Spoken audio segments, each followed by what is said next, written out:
only one time, and it was at the hospital bedside of a dying stranger.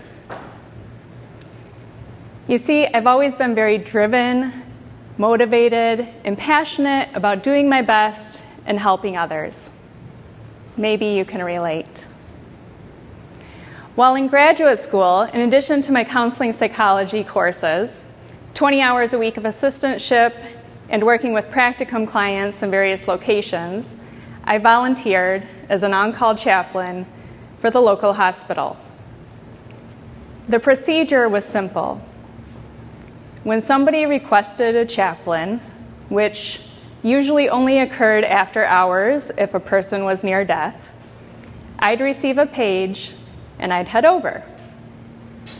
Mind you, this was pre-pandemic in a small university town, so times certainly have changed. On this particular evening, I received the page prior to eating a late dinner, which was delayed due to who knows what, and not knowing the situation, how much time is left, I rushed out. When I arrived, I began standing at the bedside of an elderly gentleman with his wife. I spoke softly. I offered what comfort I could. I listened to their stories and their feelings. I normalized their grief, all skills for which I felt well prepared. Because there were not cues to leave, which sometimes there were, and I did not want to abandon anyone in their time of need, I remained standing there, even as my eyesight became fuzzy. The telltale signs of a migraine moved into my head. My stomach groaned with hunger, and my heart ached with the sadness and loss that filled the room.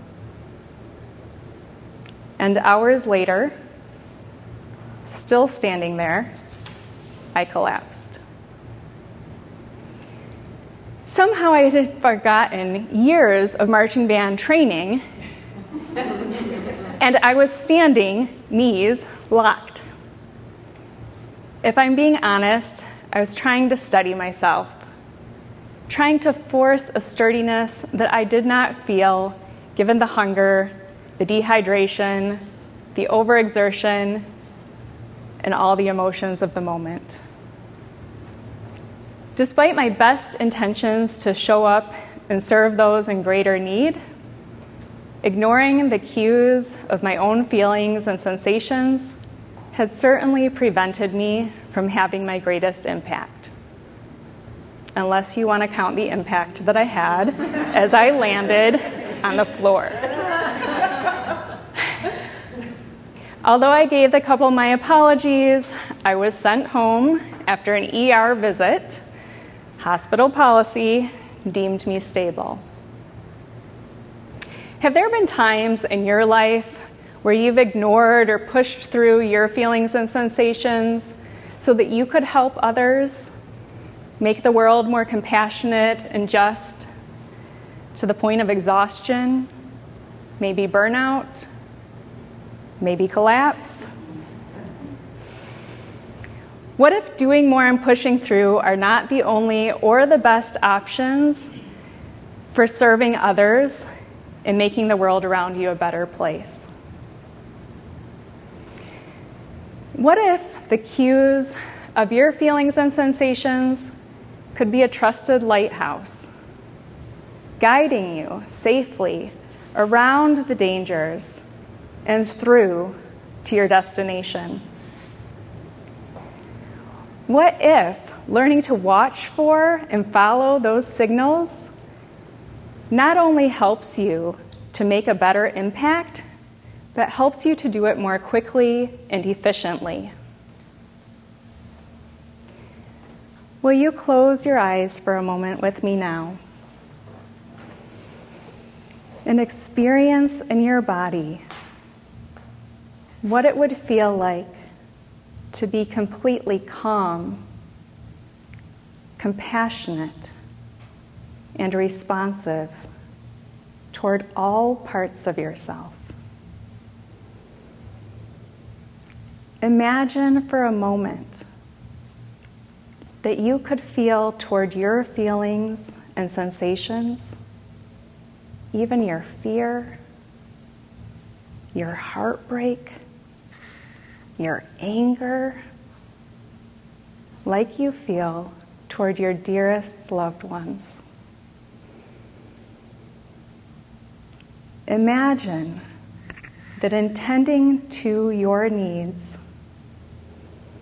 you open up a well of hope and energy, of inspiration and compassion that empowers you